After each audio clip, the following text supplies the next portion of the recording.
Bueno, este es el tape de Pioneer 7959.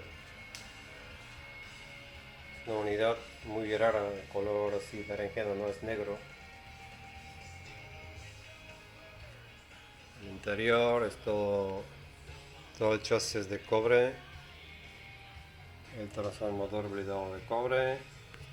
Y el cable de red también lo he blindado yo de cobre para que tenga un aspecto así acorde y para quitar interferencias. Los capacitadores son Elna, no son Nippon Trimicon lo que monta Pioneer a partir de, no sé, 90 creo que era, porque Elna ya no se fabrican. Estos son los mejores capacitadores. En todos esos equipos Pioneer monta Elna. Se fabricaban en Taiwán creo.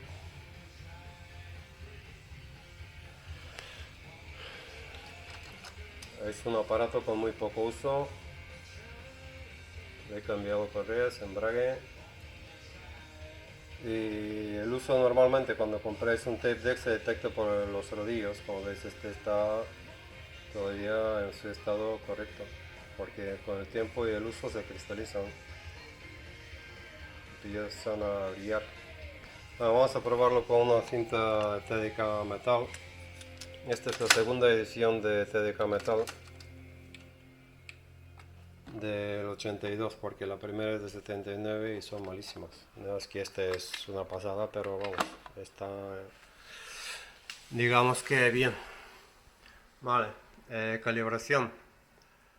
Preparar la cinta para grabar. Botón calibración. Rec, play. Y ahora tenemos que ajustarlo. Ya lo he ajustado yo antes para no perder tiempo. Como veis, tenemos que ajustarlo aquí. El bias.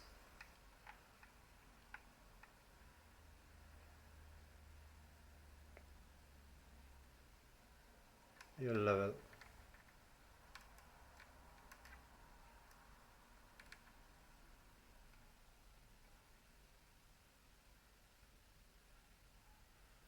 Y lo doy por válido. Quitamos el botón calibración y rebobinamos, porque si no desconectamos el botón calibración no funciona ningún otro botón. Vale, grabamos.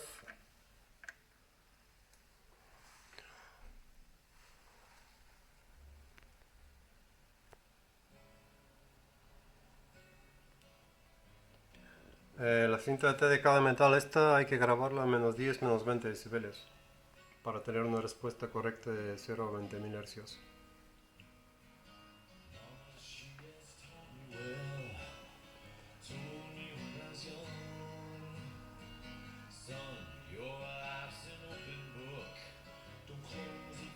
Monitor,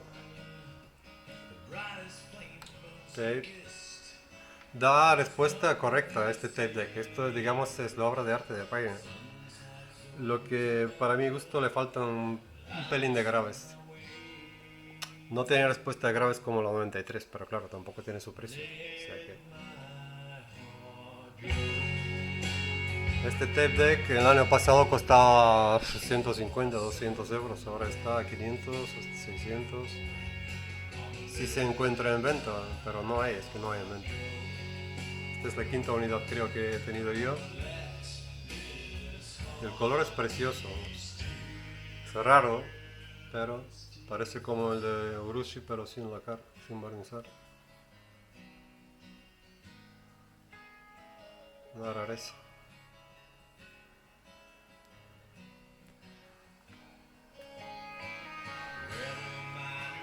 Voy a poner Dolby V a partir de 200.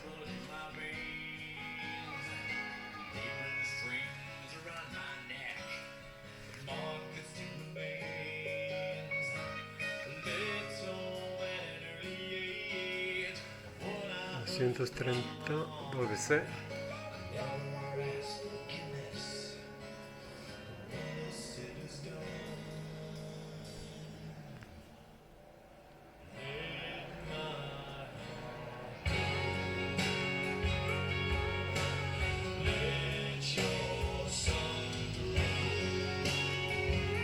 Tiene el Light Strike, el botón Light Strike es cuando la cinta es perfecta, podemos grabar con Live Strike cuando no hay diferencia en los canales, pero aquí hay bastante diferencia.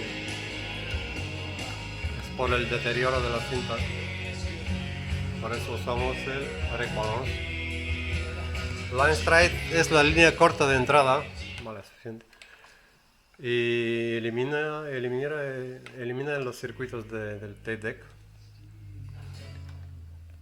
de la separación de los canales, y la señal se graba directamente tal cual es la fuente.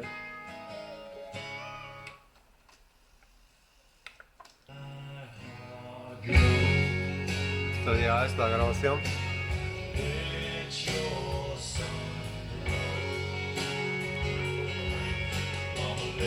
Incluso al grabar del CD me gusta más como suena, la cinta ahora mismo. Tiene agudos superior, vamos, en agudos, pero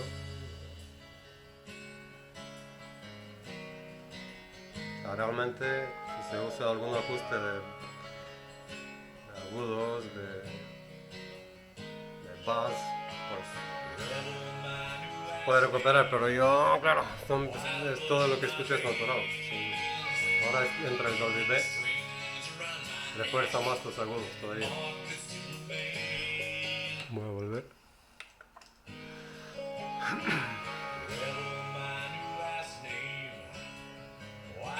Ahora entra el Dolby B, lo que significa que ahora si reproduzco en Dolby B, corrijo,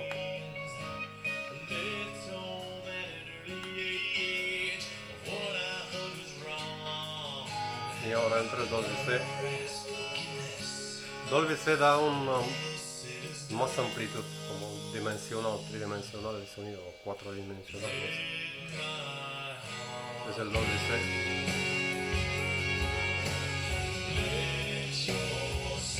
C. Los sabios, lo que son los profesionales, digo yo, profesionales,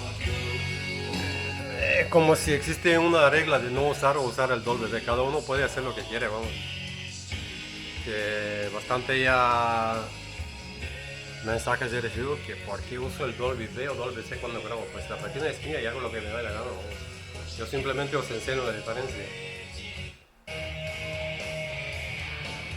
Así que no existe una norma ni una ley, vamos.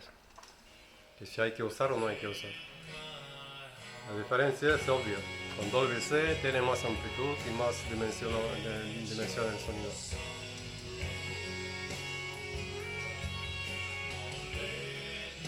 Las cintas de metal normalmente tienden a perder graves,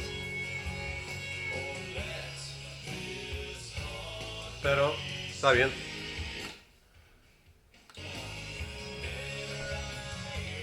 Pues este es el 959.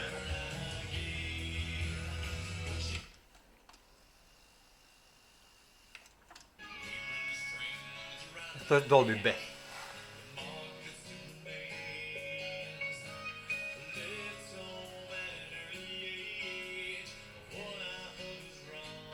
Aquí ya es el Dolby C.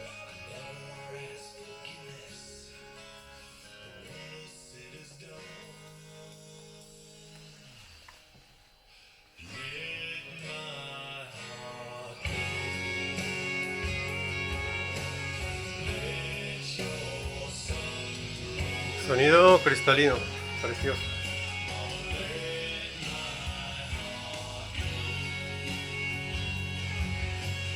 Acorde con la cinta, claro. Tenemos una cinta nueva de metal, va a ser todavía mejor.